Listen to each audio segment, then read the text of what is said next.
കൈക്കൂലി കേസിൽ കുറ്റവിമുക്തനാക്കിയതിന് പിന്നാലെ മുൻ പോലീസ് ഉദ്യോഗസ്ഥൻ അന്തരിച്ചു. 30 വർഷത്തിന് ശേഷമാണ് കോൺസ്റ്റബിളായിരുന്ന ബാബുഭായ് പ്രജാപതിയെ കോടതി കൈക്കൂലി കേസിൽ കുറ്റവിമുക്തനാക്കുന്നത്. തൊട്ടടുത്ത ദിവസം ഇയാൾ മരണപ്പെടുകയായിരുന്നു. 1996 20 രൂപ കൈക്കൂലി വാങ്ങിയ കേസിൽ ബാബുഭായ് അറസ്റ്റിലാകുന്നത്. അഴിമതി നിരോധന നിയമപ്രകാരം ഇയാൾക്കെതിരെ അന്ന് കേസെടുത്തു. 1997 കോടതി ഇയാൾക്കെതിരെ കുറ്റപത്രം സമർപ്പിക്കുന്നത്. 2003 വിചാരണ ആരംഭിച്ചു. 2004 4 വർഷം തടവും 3000 രൂപ പിഴയും വിധിച്ചു. സെഷൻസ് കോടതി വിധിക്കെതിരെ ബാബുഭായ് ഗുജറാത്ത് ഹൈക്കോടതിയിലെത്തി. പിന്നീട് 22 വർഷക്കാലത്തെ കാത്തിരിപ്പിന് ശേഷം ഈ വർഷം ഫെബ്രുവരി 4 കോടതി അദ്ദേഹത്തെ കുറ്റവിമുക്തനായി പ്രഖ്യാപിക്കുന്നത്. സാക്ഷികളുടെ മൊഴികളിൽ ഗുരുതരമായ വൈരുദ്ധ്യങ്ങൾ ഉണ്ടെന്നും കുറ്റം തെളിയിക്കുന്നതിൽ പ്രോസിക്യൂഷൻ പരാജയപ്പെട്ടുവെന്നും കോടതി പറഞ്ഞു. സംശയത്തിന്റെ അടിസ്ഥാനത്തിലാണ് കേസ് കെട്ടിപ്പൊക്കിയതെന്ന് പ്രജാപതിയെ പ്രതിനിധീകരിച്ച അഭിഭാഷകൻ നിതിൻ ഗാന്ധി ഹൈക്കോടതിയിൽ പറഞ്ഞു. കോടതി വിധിക്ക് ശേഷം വീട്ടിലേക്ക് മടങ്ങിയ ബാബുഭായ് തൊട്ടടുത്ത ദിവസം മരണപ്പെടുകയായിരുന്നു. എൻ്റെ ജീവിതത്തിൽ നിന്ന് കളങ്കം നീക്കപ്പെട്ടു. ഇനി ദൈവം എന്നെ കൊണ്ടുപോയാലും എനിക്ക് ദുഃഖം ഉണ്ടാകില്ല എന്നാണ് ഹൈക്കോടതി കുറ്റവിമുക്തനാക്കിയ ശേഷം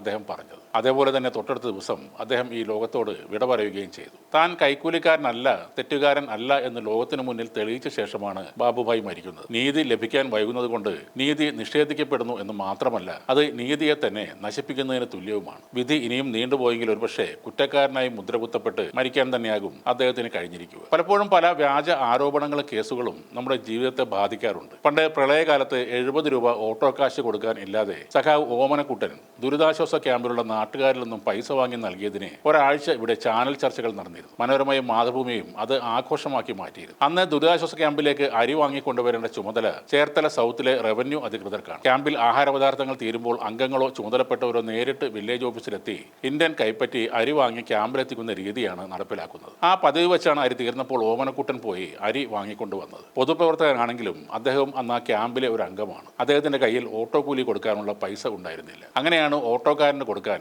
70 രൂപ അദ്ദേഹം പിരിച്ചെടുക്കുന്നത്. ഒളിച്ചും പാത്തുമൊന്നുമല്ല, പരസ്യമായി തന്നെയാണ് അയാൾ പൈസ പിരിച്ചത്. അതാണ് ഫോട്ടോ എടുത്ത് അഴിമതി ആക്കി ആഘോഷിച്ചത്. പിന്നീടും ഇതേ മാധ്യമങ്ങൾ ഓമനക്കുട്ടനെ കാണാൻ എത്തിയിരുന്നു. അദ്ദേഹത്തിന്റെ മകൾക്ക് സർക്കാർ മെറിറ്റിൽ കൊല്ലത്ത് MBBS അഡ്മിഷൻ കിട്ടിയപ്പോൾ മാധ്യമങ്ങൾ എത്തിയിരുന്നു. കോവിഡ് കാലത്ത് താൻ 13,000 രൂപ മുടക്കി കൃഷി ചെയ്ത പച്ചക്കറികൾ ഒരു പൈസ പോലും വാങ്ങാതെ സർക്കാരിന്റെ കമ്മ്യൂണിറ്റി കിച്ചണിലേക്ക് കൊടുത്തപ്പോഴും മാധ്യമങ്ങൾ എത്തിയിരുന്നു. പണ്ടൊരു തെറ്റായ വാർത്ത കൊടുത്ത് ഒരാളുടെ ജീവിതം തന്നെ ഇല്ലാതാക്കാൻ നോക്കിയവർ അപ്പോഴൊന്നും ഓമനക്കുട്ടനോട് ഖേദം പ്രകടിപ്പിക്കാൻ പോലും തയ്യാറായില്ല. അന്ത്യചർച്ചകളിൽ മാത്രമാണ് ഓമനക്കുട്ടൻ എന്ന പേര് ഉയർന്നു കേട്ടത്.